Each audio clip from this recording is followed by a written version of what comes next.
Unterwegs in. Deine Podcast-Tour durch Bayern. Wir nehmen euch mit und erleben Bayern. Wir machen Ausflüge in die schönsten Regionen. Und wir begegnen spannenden Menschen, die uns ihre Heimat zeigen.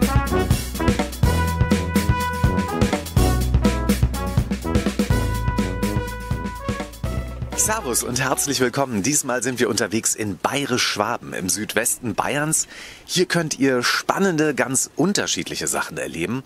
Vom Meteoritenkrater Nördlinger Ries über das schwäbische Donautal, die UNESCO-Welterbestadt Augsburg bis ins Wittelsbacher Land. Alle Infos, die findet ihr wie immer auch in den Shownotes. Man kann es aber auch so sagen. Bayern plus Schwaben, das macht Bayerisch-Schwaben. Und hier schwätzt Bayern Schwäbisch und Schwaben bayerisch. Und wir treffen hier außergewöhnliche Menschen, die uns aus ihrem Leben erzählen, von ihrer Leidenschaft für ihren Beruf und ihrer Liebe zur Region. Wir starten in Nördlingen im Landkreis Donau-Ries. Nördlingen hat ganz viel Mittelalter-Feeling und das liegt auch an der historischen Stadtmauer, auf der man einmal rund um die Stadt gehen kann. Ein ganz toller Spaziergang und auch das ist einzigartig in Deutschland. Mittendrin in der historischen Altstadt steht das Wahrzeichen von Nördlingen, der Turm der St. Georgskirche, den hier alle nur liebevoll Daniel nennen. Und das ist auch der Arbeitsplatz von Horst Lenner. Und den besuchen wir jetzt. Er ist der hauptamtliche Türmer von Nördlingen. Was er genau macht, klären wir gleich. Wir stehen jetzt hier schon im Turm. Aber um ihn zu treffen, müssen wir erst einmal die Kleinigkeit von 350 Stufen auf den 90 Meter hohen Turm raufklettern.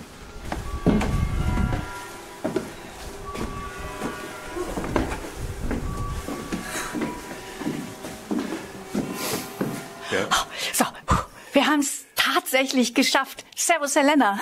Servus. Herr Lenner, wie fit muss man denn sein, um hier täglich hoch und runter zu kommen? Und wie oft steigen Sie hier hoch am Tag?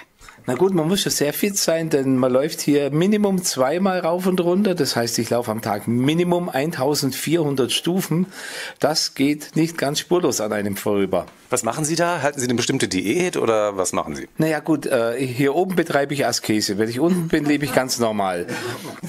Herr Lenner, Sie führen ja hier eine jahrhundertealte Tradition weiter und das betrifft sogar Ihre Kleidung. Sie tragen nämlich jetzt ein weißes Hemd mit großen Kragen, einen Hut mit Federn, Schuhe mit Schnallen und man könnte meinen, Sie kämen gerade aus dem Mittelalter. Letzteres stimmt, eine Turmtracht ist es allerdings nicht. Es ist ein Kleidungsstück, das ich mir habe nähen lassen, exakt aus dieser Zeit, als der Turm gebaut wurde. Also etwa 1440 bis 1490. Da gibt's hier eine Schneiderin, die das richtig drauf hat, die historischen Gewänder zu nähen und die hat mir eines gemacht. Sie sind einer der letzten Ihrer Zunft. Also früher haben Türmer die Stadt bewacht, von oben vom Turm aus und zum Beispiel geschaut, ob irgendwo ein Feuer ausgebrochen war oder Feinde im Anmarsch waren. Und von Ihnen kann man bis heute vom Turm den historischen Ruf des Nördlinger Türmers hören. Wann und wie oft rufen Sie den? Also ich beginne um 22 Uhr mit dem Wächterruf. Ich rufe den in jede Himmelsrichtung. Früher musste man jedes Stadttor anrufen, also 5-mal, jetzt nur 4-mal.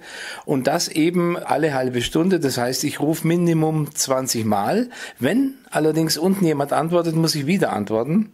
Das heißt, es geht im Sommer bis zu 40 Mal. So ist der Ruf und den wollen wir doch jetzt mal hören, Herr Lenner.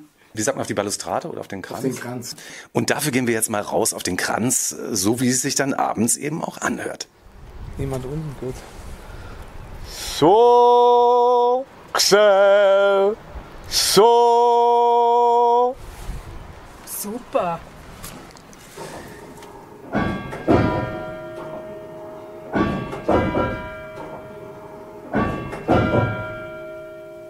Und das war die Stundenglocke vom Daniel. Wie oft hört man die hier, Herr Lenner? Also jede Viertelstunde, ne? 1-mal, 2-mal, 3-mal, 4-mal zur vollen Stunde und dann die Stundenanzahl.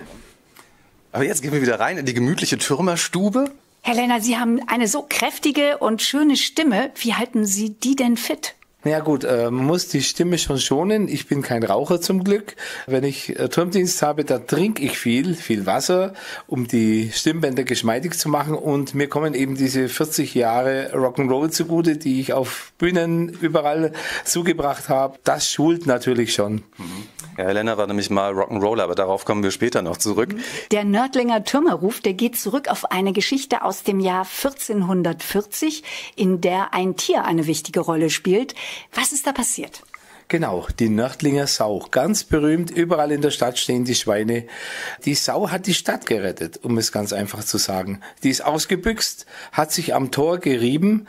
Dabei sah eine Frau, dass das Tor nachgibt, und die Frau rief zum Turmwächter hoch: So, Geselle, so, wir haben dich erwischt. So in etwa muss man das deuten. Die Sau war unterwegs und hat die Stadt gerettet. Ich glaube aber, die ist trotzdem geschlachtet worden. Ja, weil die Soldaten waren, glaube ich, bestochen und irgendjemand wollte einmarschieren mit seinen Soldaten. Die Torwächter waren tatsächlich bestochen und es ist belegt, dass 1440 2 Torwächter wegen Hochverrats hingerichtet wurden. Andere wollen als Kind Astronaut werden, Feuerwehrmann oder vielleicht Forscher. Aber Ihr Traum, Herr Lenner, war es ja schon als Kind, Türmer von Nördlingen zu werden. Warum war das so und was hat Sie damals schon so daran fasziniert? Ja gut, ich bin ganz nahe am Turm aufgewachsen und wir waren als Kinder ganz oft im Turm zum Spielen. War natürlich illegal, aber es gab noch keine Überwachungsanlage und wir konnten da treiben, was wir wollten. Und mich hat es unheimlich beeindruckt, diese alten Männer, die da täglich rauf und runter gehen. Und ich hatte die große Ehre, dem alten Türmer Wiedemann immer einen Wurstwecker zu bringen, also eine Wurstsemmel. Und darauf war ich unglaublich stolz und habe mir gedacht, das will ich auch mal so haben. Aber Herr Lenner, erstmal haben Sie ja eine Menge anderer Jobs gemacht. Sie sind viel rumgekommen in Ihrem Leben. Sie haben zum Beispiel in San Francisco gelebt, in Berlin oder auch in München. Dann sind Sie aber an Ihren Geburtsort Nördlingen zurückgekommen, weil Sie sagen, das ist für Sie der schönste Ort der Welt. Was hat jetzt Nördlingen, was alle anderen Orte nicht haben, an denen Sie waren und gelebt haben? Na gut, es kommt ein flapsiger Spruch, es ist Heimat. Aber Heimat bedeutet für mich eben auch nicht nur spektakuläre Landschaften oder Hochhäuser oder breite Straßen oder sonst was. Heimat bedeutet für mich, da zu sein, wo man ständig Feedback hat, wo man ständig an Orte hinkommt, die man als Kind durchstreift hat, immer wieder gerne hingeht und die erste Zigarette auf der Stadtmauer mit solche Dinge, die binden dann schon irgendwie. Ne? Der erste Kuss. Natürlich, war auch auf der Stadtmauer. Wo sonst? In Nördlingen. Ne? Ich habe mich gestern auch gedacht. Ich habe ein paar junge Menschen gesehen, die machen das heute noch. Ne? Wild romantisch. Ja. Jetzt muss ich aber noch mal nachfragen, Herr Lenner. In San Francisco, als Sie da gelebt haben, was haben Sie da gearbeitet? Ja, da hatte ich Glück. Ich war Korrektor bei einer deutschsprachigen Zeitung. Wir haben das Thema eben schon angerissen. Sie waren sogar Sänger in verschiedenen Bands. Jetzt ist ja gewissermaßen der Turm Ihre Bühne. War Ihre Zeit als Musiker auch eine gute Vorbereitung irgendwie auf diesen Beruf des Türmers? Mit Sicherheit ja. Also das Singen in Bands und manchmal auch Schreien, muss man ganz ehrlich sagen, das hat schon sehr geholfen. Was toll ist am Türmer, ich habe jeden Abend ganz viele Zuhörer. Das war bei der Band nicht immer so. Herr Lenner, Sie arbeiten hier oben ja nicht allein. Sie haben eine berühmte Kollegin, die Katze Wendelstein. Und die ist wirklich wunderschön mit ihrem braun-weiß-schwarzen Fell. Das ist sehr selten. Und deswegen heißt es ja auch, dass dreifarbige Katzen Glück bringen. Aber Wendelstein bringt nicht nur Glück. Sie hat auch einen Job hier auf dem Turm. Was genau ist Ihre Aufgabe? In erster Linie ist Wendelstein da zur Taubenabwehr. Und das macht sie sehr gut, denn es reicht ihre Anwesenheit. Mein Türmerkollege, bei dem sie damals ankam, ganz allein, ganz verschreckt, ganz klein, ganz dürr, hat gesagt, die war keine Minute da, er musste alle Fenster aufmachen und alle Tauben, die auf dieser Ebene waren innerhalb von einer Minute draußen. Und seitdem kam nie mehr eine rein. Mensch, Wendelstein, sie sitzt hier gerade neben uns. Und ich glaube, sie hat gerade so eine kleine Mittagsruhephase, aber wir müssen sie mal so ein bisschen streicheln, glaube ich. Wir haben Besuch da, komm. Darf ich dich streicheln? Oh, du hast ja ein weiches Fell. Oh. Also die 15 Jahre sieht man ja nicht an. Keinen Tag älter als 3, würde ich jetzt sagen. Wendelstein ist so süß und eine echte Touristenattraktion. Ja, ich sage immer, da kommen im Jahr 60.000 Besucher und die Hälfte kommt bestimmt dazu, sie zu streicheln. Also ich denke mal, die meistgestreichelte Katze in Deutschland. Das Fell ist schon ganz abgestreichelt. Na, das sieht aber schon noch sehr schön aus.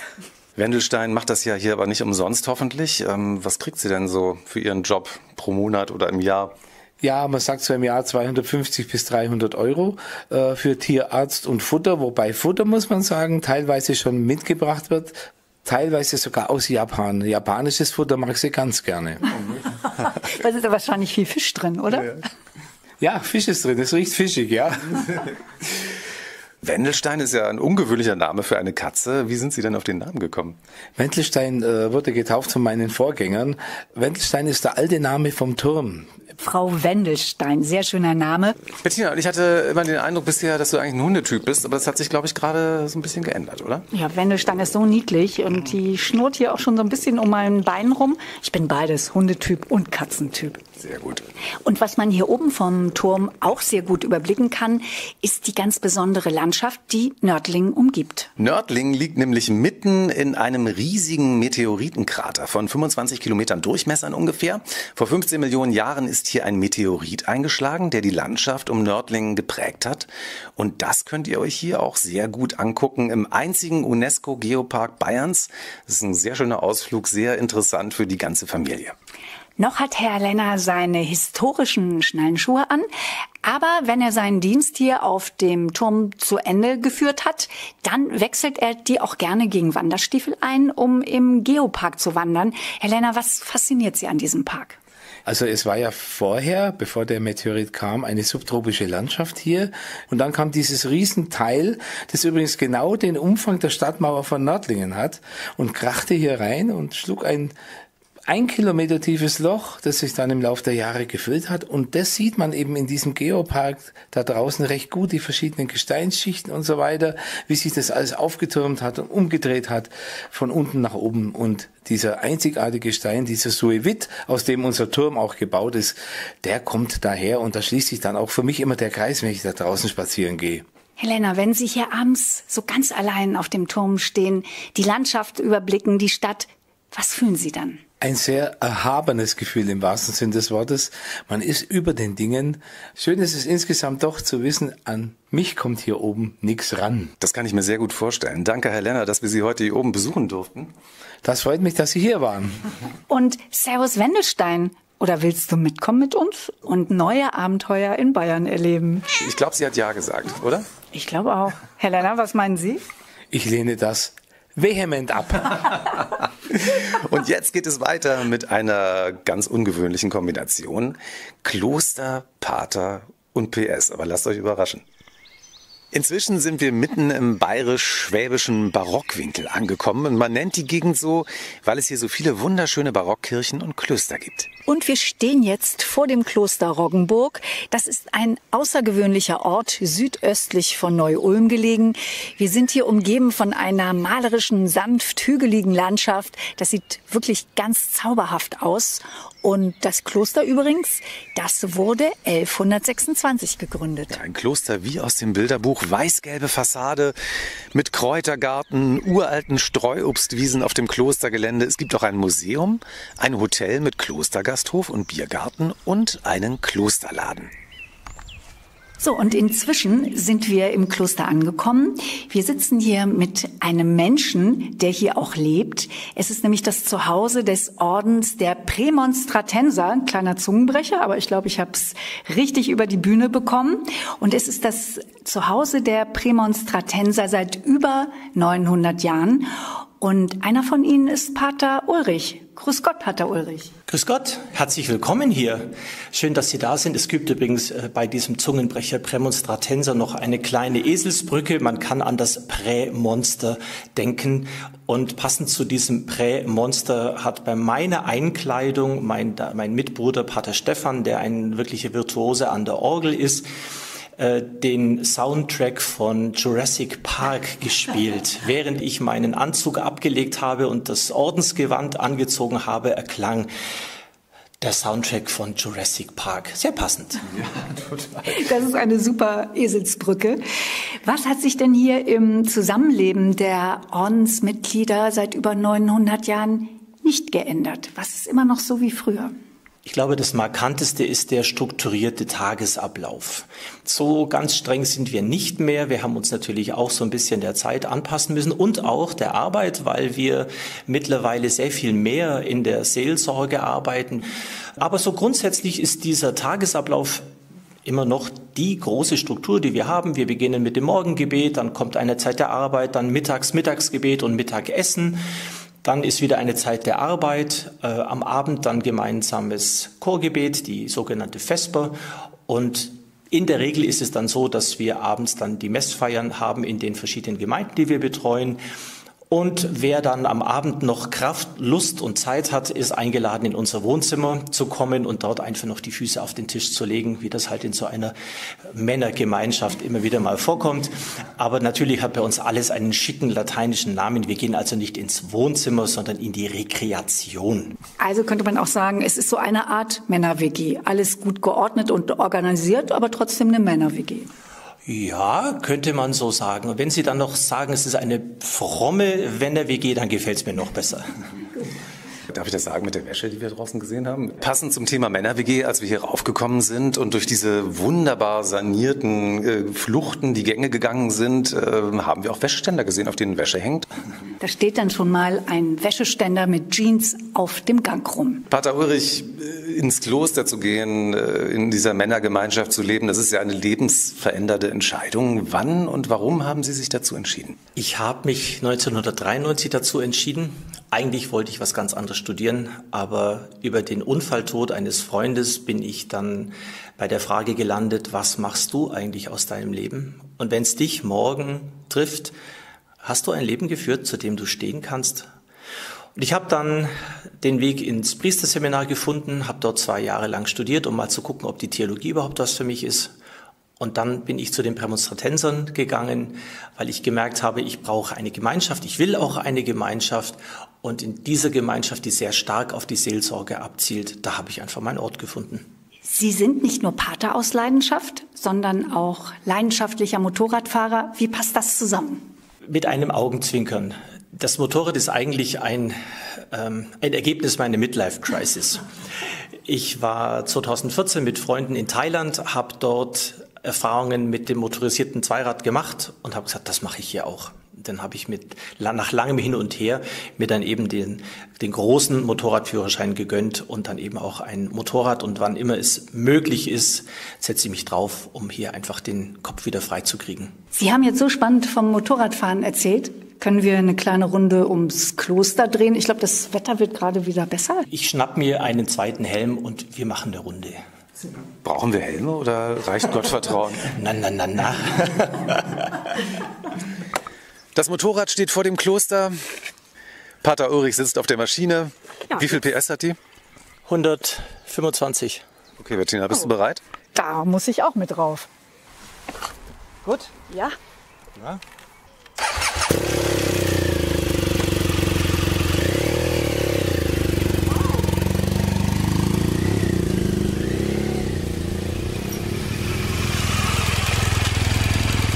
Bettina, wie war's? Eine Runde ums Kloster, super. Vielen Dank, Pater Ulrich. Sehr gerne wieder. Wer kann das schon von sich behaupten, dass er mit einem Pater auf dem Motorrad mit 120 PS um ein Kloster gefahren ist? Ich glaube nicht so viele. Toll, danke. Sehr gerne. Das Kloster Roggenburg ist sehr vielfältig. Es gibt hier Spazier- und Wanderwege rund um das Kloster und einen Klosterweiher. Hier liegen Kultur und Natur ganz nah beieinander. Ja, und Kultur ist ein gutes Stichwort, denn bekannt ist das Kloster auch für seine außergewöhnliche Orgel. Genannt wird sie die große Roggenburgerin und sie gehört zu den beeindruckendsten im süddeutschen Raum. Was ist das Besondere an dieser Orgel? Der Klang und die Optik. Und wenn Sie dann ein Zusammenspiel von Orgel, Chor und Orchester erleben. Also wem da nicht das Herz aufgeht, der hat vielleicht gar keins mehr. Genau. Und jetzt haben wir so viel über diese Orgel geredet, über diese große Orgel, die große Roggenburgerin. Jetzt wollen wir sie natürlich auch mal hören. Ja, und testen, ob wir ein Herz haben.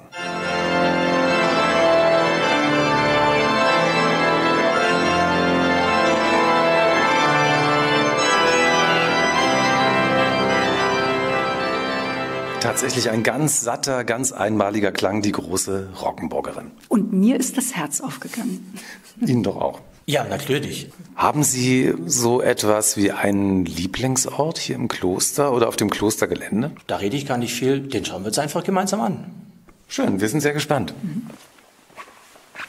So, wir sind jetzt eine Treppe runtergegangen, durch einen langen Kreuzgang und jetzt wird eine große, sehr alt aussehende Tür aufgeschlossen. Jetzt sind wir nämlich mitten in der Kirche gelandet.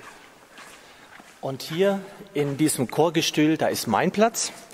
Und an dem setze ich mich ganz gerne mal hin, und zwar vorzugsweise dann, wenn niemand mehr unterwegs ist. Und dann sitze ich hier in meinem kleinen Stuhl und genieße die Stille. Und da macht man dann die ganz wichtigen Dinge des Lebens mit sich aus? Mit sich und dem Herrgott. Genau, der ist immer dabei. Aber es gibt noch einen zweiten Lieblingsort. Den zeige ich Ihnen jetzt. Kommen Sie mal mit.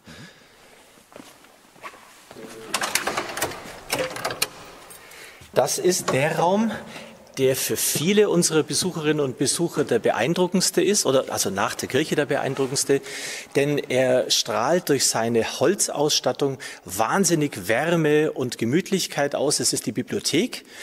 Allerdings, wenn sie fertig geworden wäre, würde sie gar nicht so ausschauen. Das wäre nämlich das, was jetzt Holz ist, wäre weiß und gold bemalt. Man möchte sich sofort ein Buch aus einem der vielen Regale nehmen und sich hier hinsetzen und schmökern. Pater Ulrich, wir atmen hier im Kloster den Geist von Jahrhunderten und trotzdem sind Sie und Ihre Glaubensbrüder ganz nah an den Fragen unserer Zeit. So arbeitet das Kloster zum Beispiel daran, klimaneutral zu werden. Wie weit sind Sie mit diesem Projekt bereits gekommen? Das Aktuellste, woran wir gerade arbeiten, ist, dass wir auf das Bildungszentrum eine Photovoltaikanlage setzen. Wir haben auch schon 2 Elektrofahrzeuge, wollen die natürlich dann möglichst auch mit unserem eigens generierten Strom versorgen. Wir arbeiten aber auch schon länger, seit ungefähr 15 Jahren, an der Klimaneutralität. Der gesamte Komplex, alles wird durch eine Hackschnitzel-Heizanlage betrieben. Wir haben wunderbare Läden, wir haben eine Metzgerei, wir haben Bäckereien hier vor Ort. Wir versuchen möglichst alles hier regional zu bekommen, damit eben kurze Anfahrtswege sind, damit eben da kein großes CO2 verbraucht wird, möglichst saisonal. So eben das ganz Klassische, wo unsere Vorfahren ganz selbstverständlich damit gelebt haben. Und wir dabei sind, es wieder zu entdecken. Wir kennen uns ja noch nicht lange, aber so wie ich Sie jetzt hier im Gespräch erlebe, sind Sie ein sehr humorvoller Mensch. Sie strahlen auch Lebenslust aus. Wie passt das in ein Kloster? Weil wir haben meistens ja andere Vorstellungen über das Leben im Kloster. Ich fürchte, dass viele Leute mit ihrem Klosterverständnis bei Umberto Ecos Der Name der Rose hängen geblieben sind. Da landen dann etwas korpulente Mitbrüder kopfüber im großen Sudkessel oder werden umgebracht oder sonst wie grauenvoll behandelt. Also ganz so schlimm ist es hier nicht. Und ich glaube, es ist der Reiz von Gemeinschaft, dass jeder sich selber mitbringt und mit seinen eigenen Möglichkeiten die Gemeinschaft würzt. Pater Ulrich, vielen Dank, dass wir Sie besuchen durften heute hier, und Sie kochen auch einen sehr guten Kaffee, wie wir heute feststellen konnten. Sie werden lachen, ich bin eigentlich Teetrinker, aber die Maschine macht das ohne mein Zutun. Und unsere nächste Geschichte hat mit ganz viel Wasser zu tun.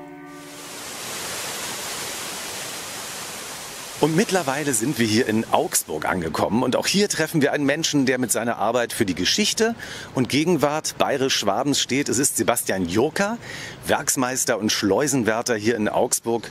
Wir haben jetzt mal gesagt, der Herr der Augsburger Wasserwege. Ja? Servus, Herr Jurka. Hallo, grüß euch. Können wir das so sagen, der Herr der Augsburger Wasserwege? Ja, von mir aus kann man das schon sagen. Einverstanden? Ja, ne? Zu mir dürft ihr alle sagen. Super. Okay, Sebastian Jurka, Sie kontrollieren, ob die richtige Menge an Wasser in die Bäche und Kanäle der Stadt Augsburg fließt. Auch Sie führen mit Ihrem Beruf ja eine jahrhundertealte Tradition fort. Ja, das mache ich. Und nicht nur das. Wir sind für vieles andere zuständig. Dazu kommen wir gleich noch. Augsburg und das Wasser, das ist eine bis heute faszinierende Geschichte. Schon seit dem 8. Jahrhundert hatte die Stadt ein Wassersystem, das weltweit einmalig ist.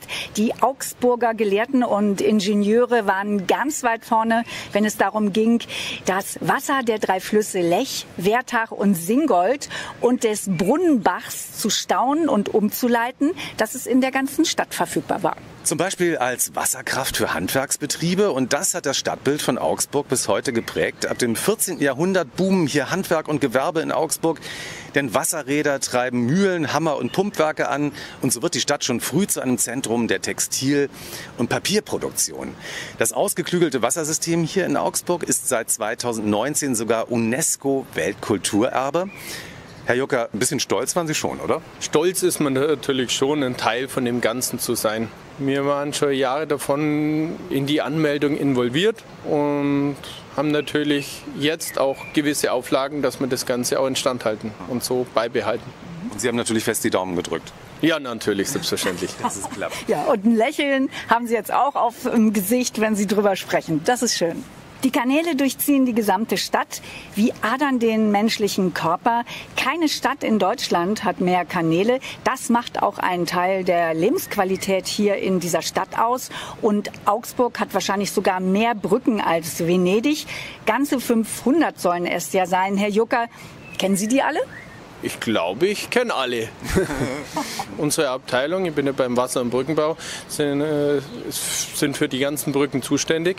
Und natürlich wissen wir genau, wie viele Brücken das sind. Herr Jucker, haben Sie eine Brücke, auf der Sie besonders gerne stehen? Was mir natürlich immer gut gefällt, sind so Brücken, wo diese Schlösser dran hängen. Und da haben wir leider in Augsburg bloß eine, und die ist in der Stadt drin beim Vogeltor, beim kleinen Wasserrad. Das sind diese Schlösser, die Verliebte da gemeinsam anbringen, um sozusagen zu bekräftigen, wir bleiben für immer zusammen. Genau, richtig. Und danach den Schlüssel einfach ins Wasser schmeißen. Ich merke, Herr Jucker ist auch ein Romantiker. Ja, natürlich, selbstverständlich. Haben Sie selber mal ein Schloss rangehängt? Nein, bis jetzt nicht. Wir haben so Schlösser zu Hause, wo meine Frau und ich mal hinmachen wollten. Und wir haben sogar 3 kleine Schlösser für unsere 3 Kinder, auch mit Namen und Datum drin. Aber wir haben noch nicht den richtigen Platz gefunden dafür. Das muss man ja auch sorgfältig aussuchen. Und das kann ja auch noch kommen, der richtige Platz. Wir stehen jetzt hier auf dem Hochablass. Das ist ein großes sogenanntes Ausleitungswehr im Fluss Lech, direkt vor der Stadt. Im Hintergrund hört ihr es rauschen. Dieses Ausleitungswehr ist begehbar. Man kann hier den Fluss zu Fuß überqueren. Seit 1346 ist der Hochablass schriftlich belegt. Von hier wird das Wasser des Flusses Lech in das Augsburger Kanalsystem geleitet. Herr Jucker, wenn Sie das Wasser hier so rauschen hören, was macht das mit Ihnen? Ist das so eine Art Musik in Ihren Ohren? Musik nicht unbedingt, aber an einem stressigen Tag, wenn man seine normale Runde über den Hochablass danach läuft, und ist es ein beruhigendes Gefühl.